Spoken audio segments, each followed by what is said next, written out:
교회 나오지 않는 자기 남편이 교회 나오고 예수를 믿는 것이었습니다. 그래서 항상 기도를 했습니다. 남편이 교회 나오도록, 예수를 믿도록 기도했는데, 어느 주일날 아침에 남편이 여보 나 오늘 교회 나갈게 그러더래요.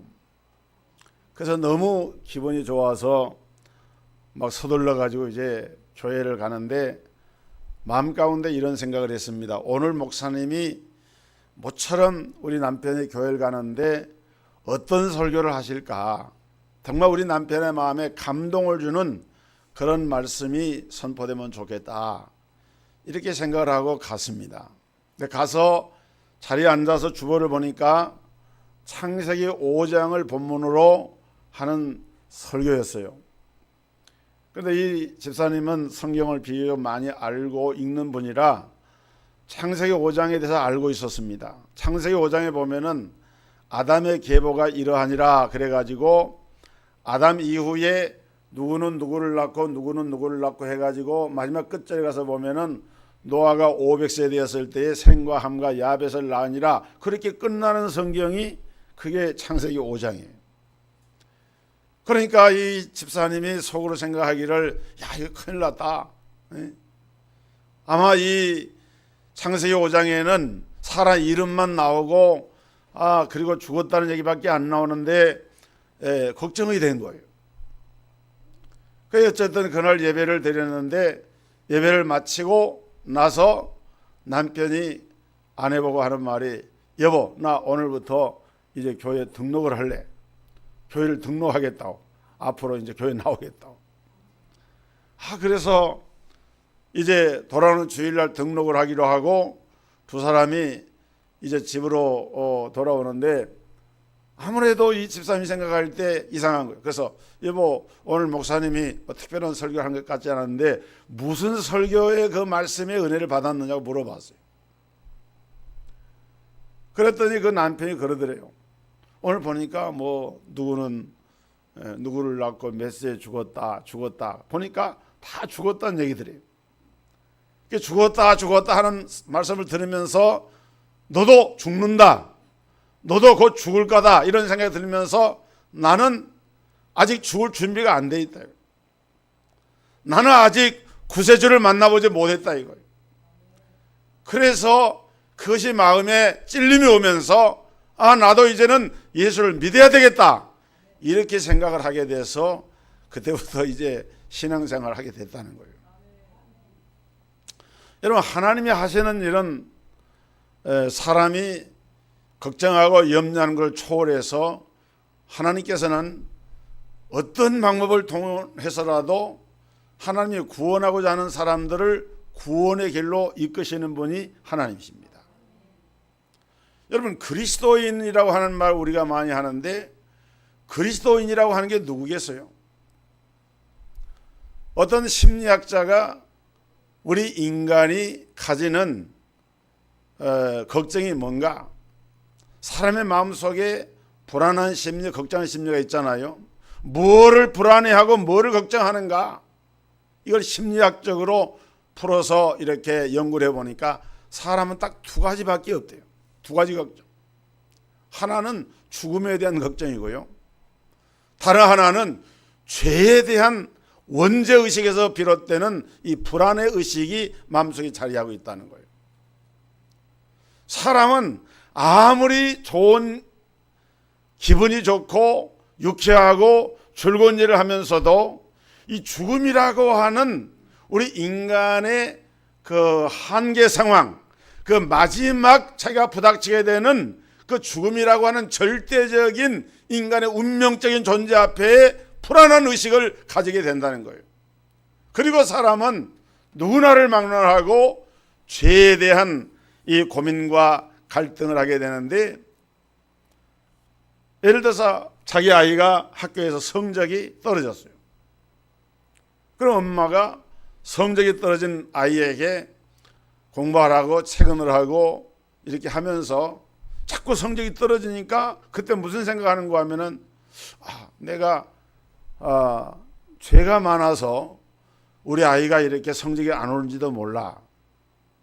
사실은 아이가 성적 안 오는 거하고 자기 죄하고는 직접적인 관계는 없죠. 그러나 사람들은 이 원죄의식이라고 하는 것은 본능적으로 모든 자기가 경험하는 자기 가족이나 주변 상황이나 이런 생활의 환경 속에 부닥치는 모든 것을 자기 안에 있는 죄의 문제와 연결을 시켜가지고 아마도 그 죄 때문에 그럴 거야 라고 생각을 한다는 거예요. 이 심리학자들이 분석한 이론입니다.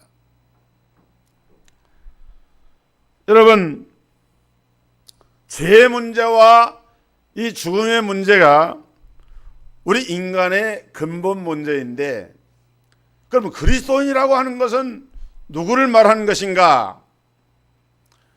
그리스도인에 대해서 설명을 할 때 어떤 사람들은 이렇게 얘기를 합니다. 그리스도인이 누구냐? 예수님을 배우는 사람이 그리스도인이다. 예수님으로부터 진리를 배우고 삶의 가치관을 배우고 세계관을 배우고 많은 교훈을 예수님으로부터 배우고 공부하는 사람이 그리스도인이다. 물론 일면은 그런 면이 있지만은, 그러나 이 말은 완전한 답일 수는 없습니다. 또 그런가 하면 어떤 사람은 예수님을 따르는 사람이 그리스도인이다 그럽니다.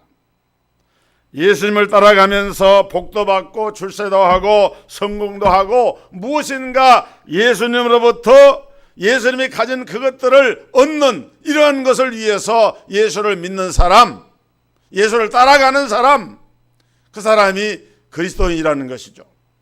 물론 그리스도인은 예수님을 따라가는 사람이면 틀림이 없지만은, 그러나 그리스도인을 정의하는 완전한 말은 될 수가 없는 거예요. 예수님을 배우는 사람, 예수님을 따르는 사람, 이보다 더 확실한 그리스도인을 정의할 수 있는 말이 있는데, 그것이 무슨 말이냐?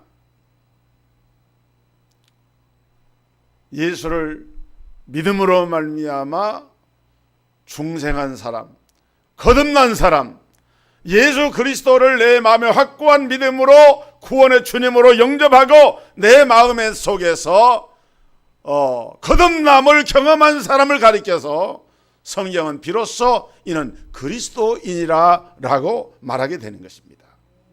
그러니까 그리스도인은 예수 그리스도에 대한 믿음을 갖지 아니하면은 그리스도인이 될 수가 없어요. 그리스도를 내 마음속에 생명의 주님으로 하나님이 보내신 독생자 예수 그리스도를 나의 왕, 나의 선지자, 나의 참된 제사장으로 내 인생의 죄 문제를 해결하고 내 인생의 참된 주인이 되고 천국 가는 길을 온전히 가르쳐 주시는 그 예수님을 내 마음에 영접해서 거듭난 사람이 바로 그리스도인이라는. 사랑하는 성도 여러분, 이는 우리의 힘으로 능으로 되는 것이 아닙니다.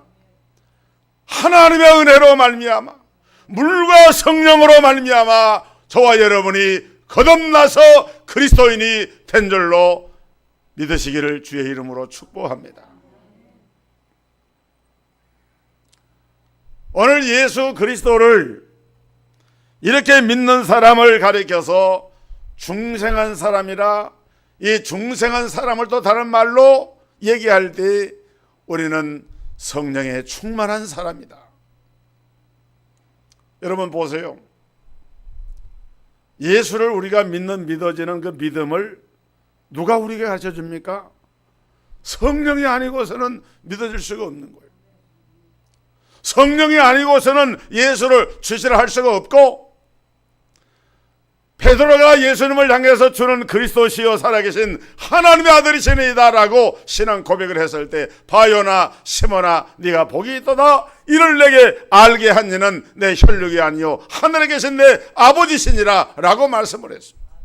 그러니까 예수 그리스도를 구원의 주님으로 믿고 고백하는 것은 성령의 은혜고 하나님 아버지의 은혜로 말미암아 우리가 예수님을 믿고 고백을 하는 것인데, 이때 우리는 이 사람을 가리켜서 중생한 그리스도인이라고 말하게 되고, 이 중생한 그리스도인에게 하나님께서는 성령을 충만하게 부어주시는 것입니다.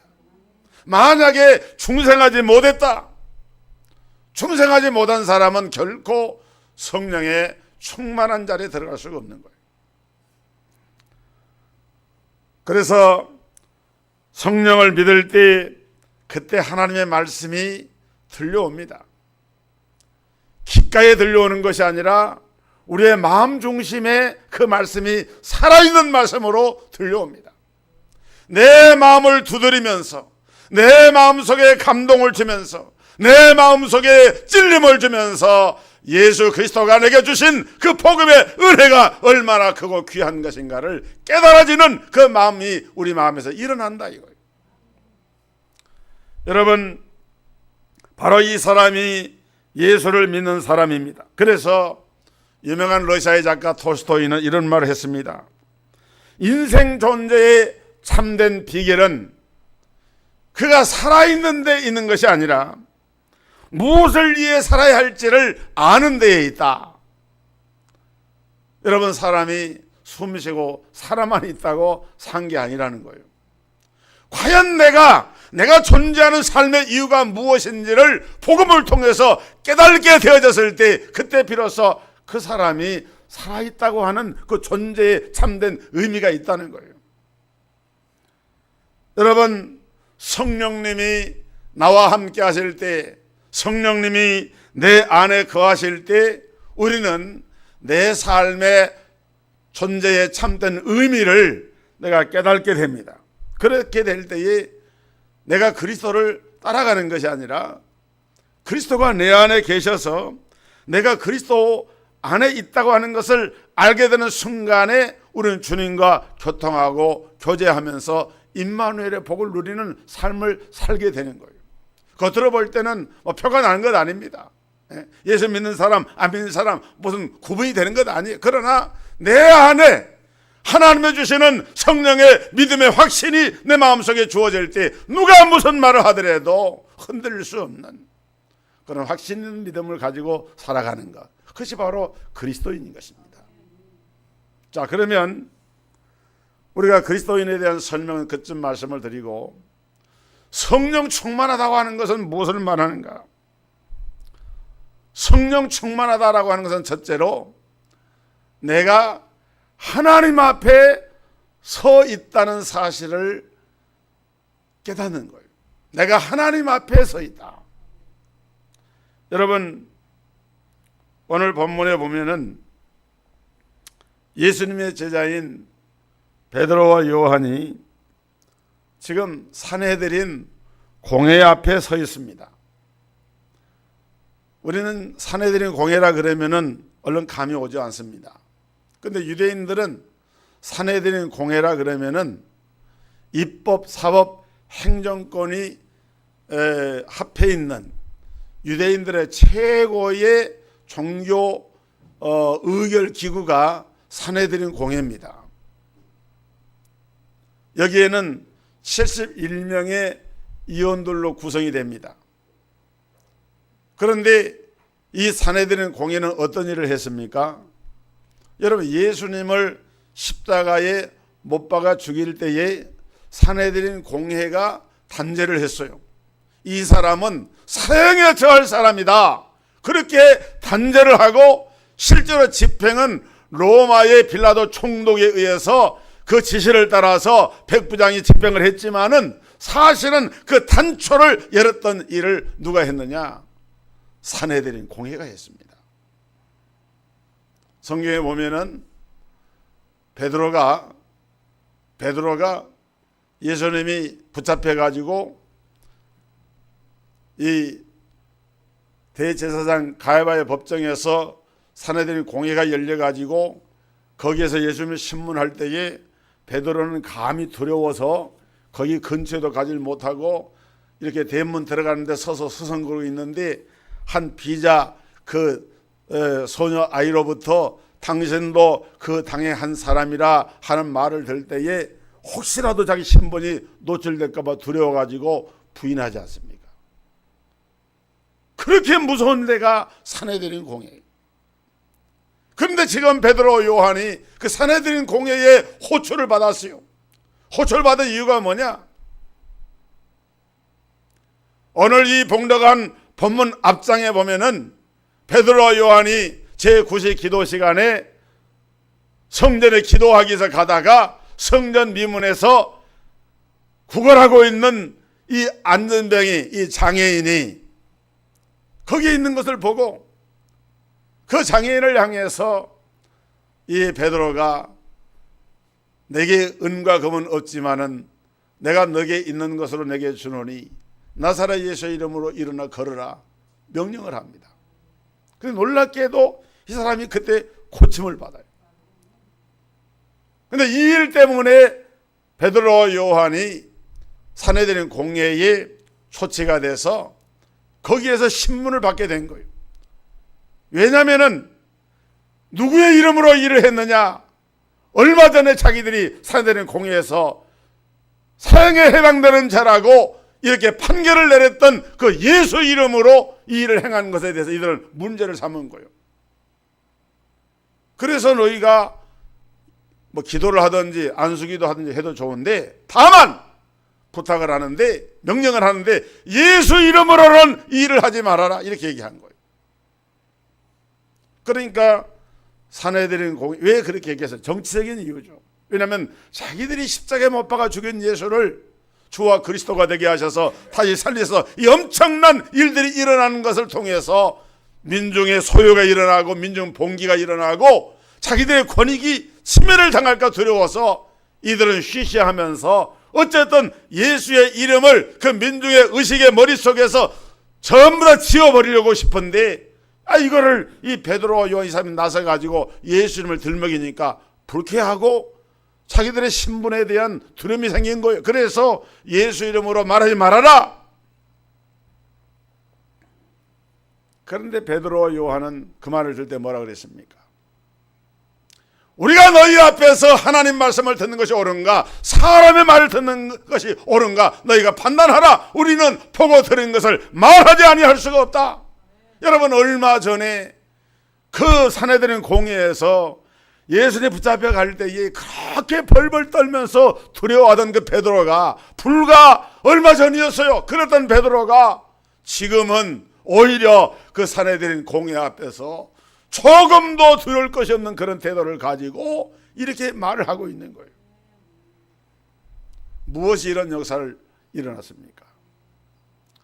오순절 마가의 다락방에 임하였던 성령 충만의 결과인 줄 믿습니다. 성령의 충만한 역사가 일어나게 되면 지금 산헤드린 공회 앞에 우리가 서 있지만은 우리가 산헤드린 공회가 문제가 아니고 우리가 하나님 앞에 지금 있다.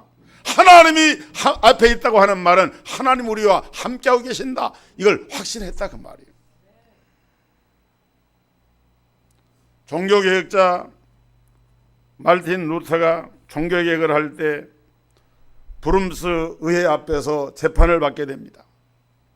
이 브룸스 의회도 베드로 요한이 지금 서 있는 이 산헤드린 공회와 같아요. 생사여탈권이, 그 당시에 교황권이 무서운 교황권을 가지고 그 재판을 통해서 루터를 파문도 할 수도 있고 죽일 수도 있는 거예요. 루터는 거기에 불려갔습니다. 제가 그 현장에 가봤어요. 슈투트가르트라고 하는 독일의 한센 지방에 있는 그 도시인데 거기 보면은 루터가 했던 말이 써 있습니다. Oh God,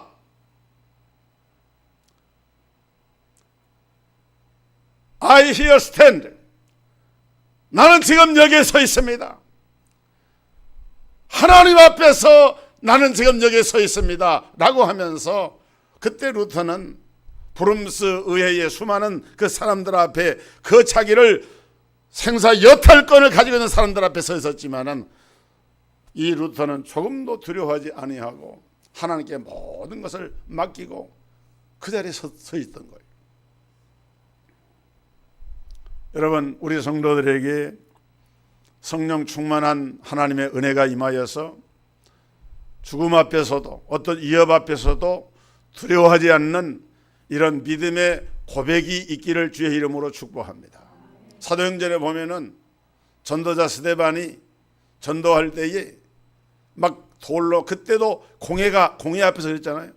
공회 앞에서 막 이 스데반을 지금 막 신문하는 거예요. 그런 나중에 이 사람은 사형에 처할 자다. 거기 투표를 해가지고 이제 돌에 맞아서 죽어가는데, 그런데 거기 성경에 보니까 스데반이 그랬어요. 보라, 하늘이 열리고 인자가 하나님 우편에 서신 것을 보노라.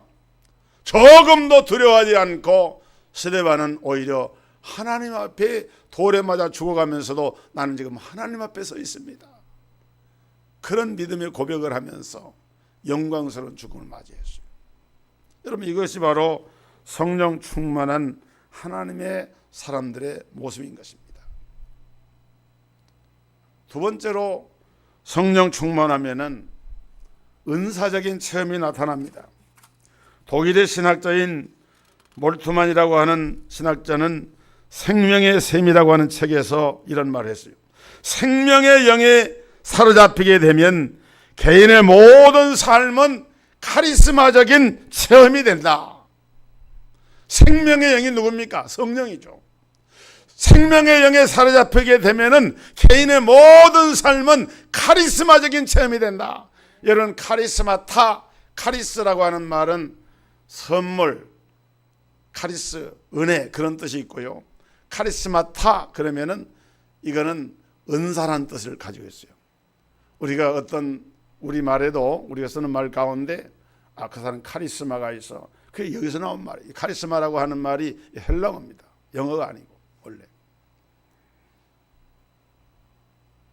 그러니까 하나님의 은사가 성령의 영에 사로잡히게 되면은 하나님의 은사가 임하게 돼요. 여러분 보세요. 이제도 말씀드렸지만은 베드로, 요한이 가진 것이 뭐가 있습니까? 아무것도 없어요.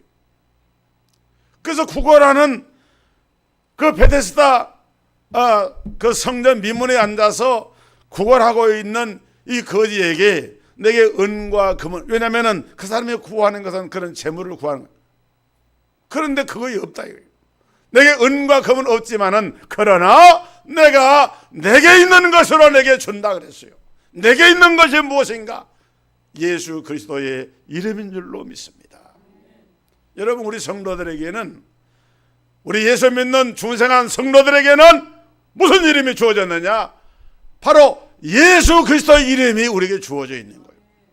너희가 이 이름으로 구하면 내가 시행하리라. 예수 이름으로 귀신을 쫓아내라.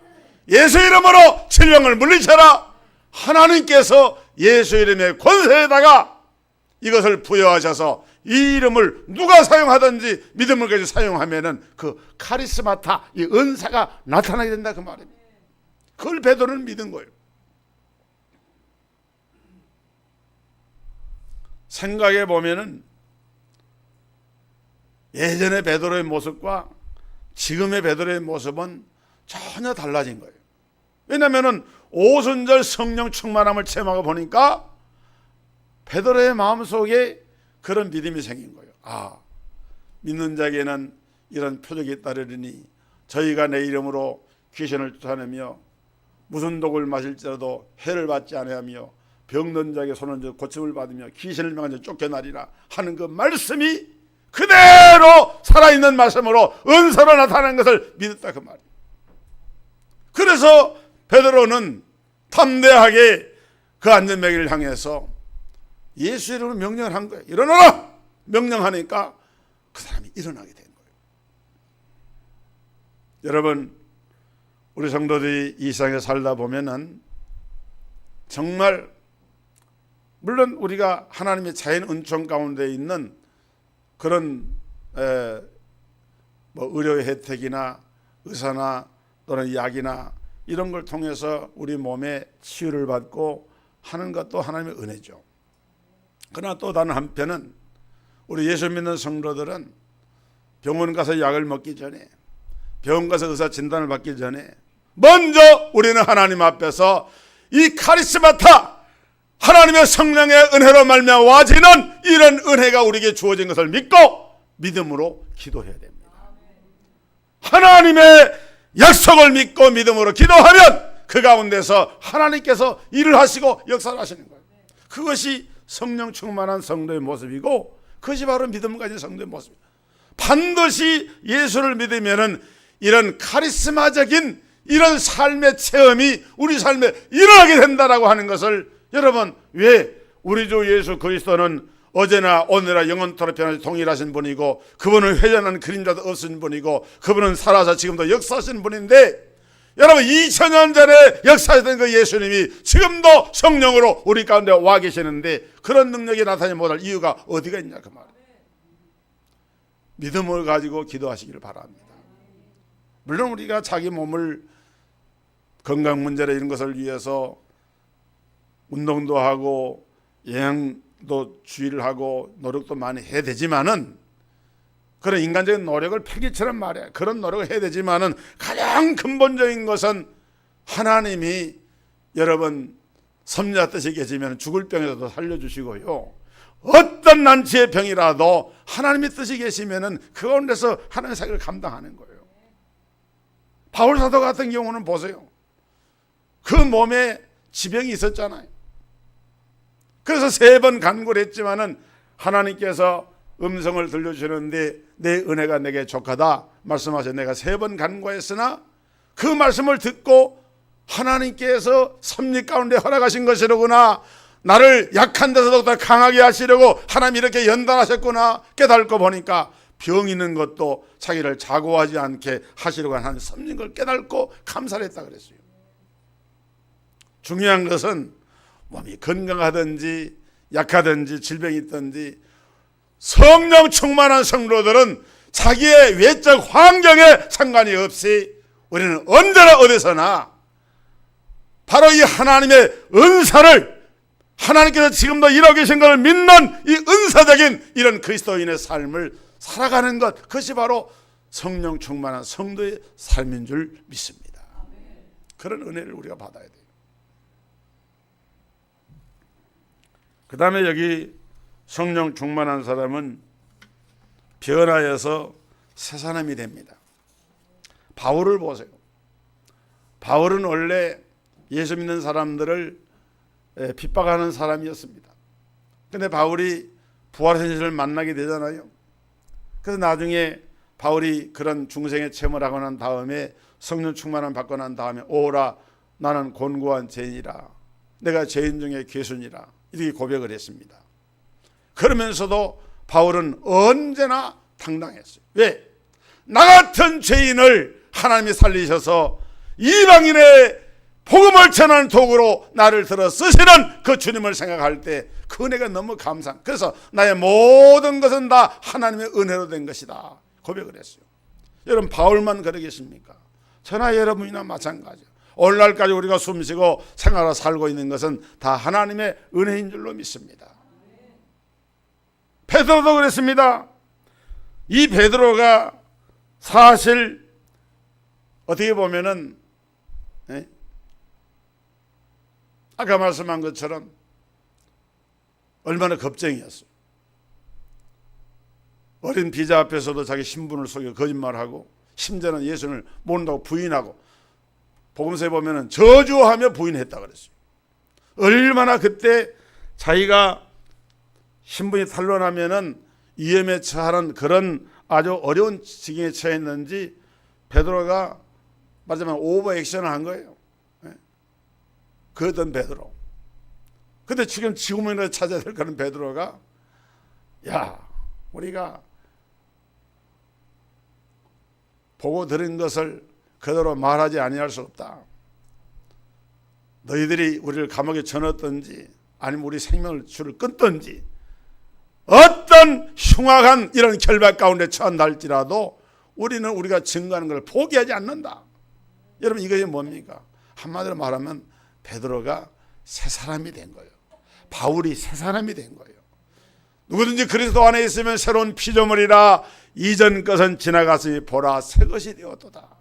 사랑하는 성도 여러분, 우리가 비록 부족하지만은 new being, 새로운 존재, 새로운 피조물, 여러분 저와 여러분은 새 사람이 된 줄로 확실하게 믿으시길 바랍니다. 내가 뭐 잘나서 사람이 된 거 아니에요. 하나님의 은혜로 새 사람이 된 거예요. 그래서 이 새 사람이 된 사람들은 언제 어느 때라도 하나님 앞에 감사하는 마음을 가지고 살게 됩니다.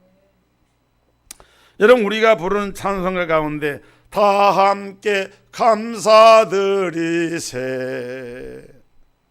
온 몸과 정성 다하여, 20장에 보면은 제가 찬송가 참 헷갈리는데 그 20장 찬송에 보면 그런 찬송, 다 함께 감사드리 찬송이 나옵니다. 이 찬송가를 작시한 분이 마르틴 링카르트라는 독일의 목사님인데, 여러분 17세기에 1618년부터 1648년까지 독일에서 유명한 30년 전쟁이라 농민전쟁이라는 전쟁이 일어납니다. 그때 신교와 구교 간에 엄청난 싸움이 일어납니다. 그리고 그 농민전쟁이 일어나는 바로 그 해에, 그 17세기에 여러분 구라파에서는 이 흑사병, 페스트라고 하는 아주 무서운 병이 창궐해 가지고 이 흑사병이 한 교구안에 한 도시 전체가 다 죽음으로 몰아가는 그런 아주 무서운 시대였어요. 엄청난 사람이 죽었어요. 이 마르틴 리카르트 이 목사님도 목회를 하는 가운데 자기 아들도 흑사병에 죽고 자기 교구 안에 있는 성도들도 많이 죽고 그랬어요. 그런데도 이 목사님은 하나님을 바라보면서 하나님 앞에 이 찬송시를 썼습니다. 다 감사드리세 온 몸과 정성 다하여, 다 감사드리세. 그렇습니다.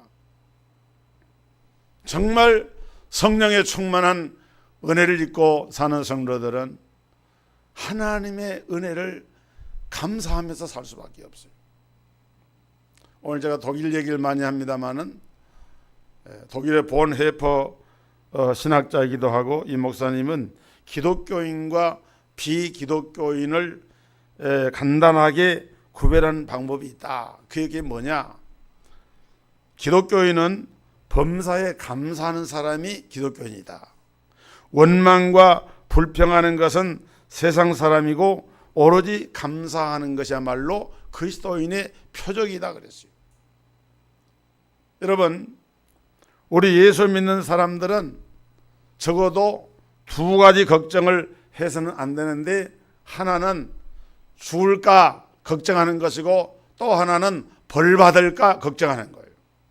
그런데 예수 믿지 않는 세상 사람들 이 두 가지 걱정이 꽉 차 있습니다. 아이고 죽으면 어떻게 해? 그 죽고 나서 벌 받으면 어떻게 해?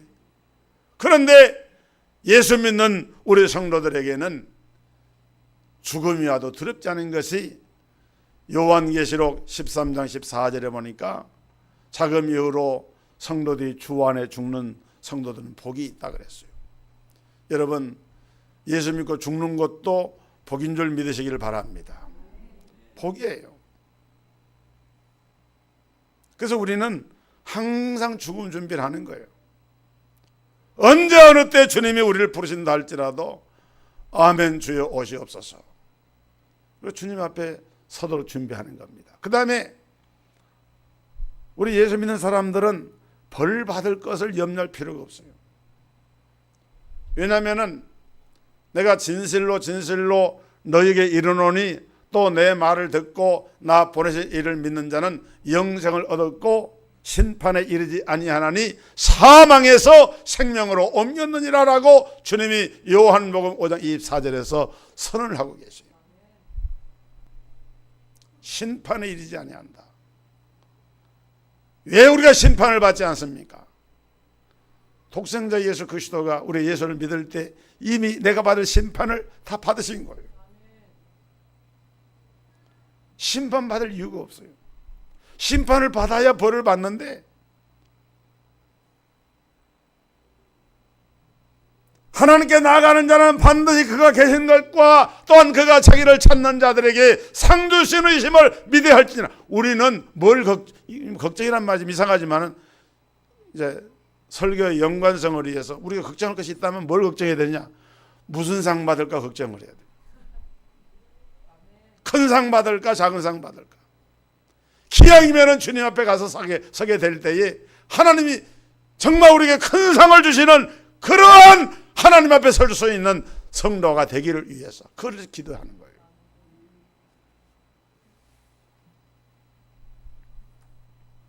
오늘 성령 충만으로 인한 이러한 구원의 확신과 성령의 충만과 위대한 삶의 용기와 이런 기쁨이 우리 모든 성도들에게 충만하게 되기를 주의 이름으로 축복합니다. 하나님 감사합니다. 오직 성령으로 충만하여 베드로처럼 요한처럼 담대한 믿음과 용기를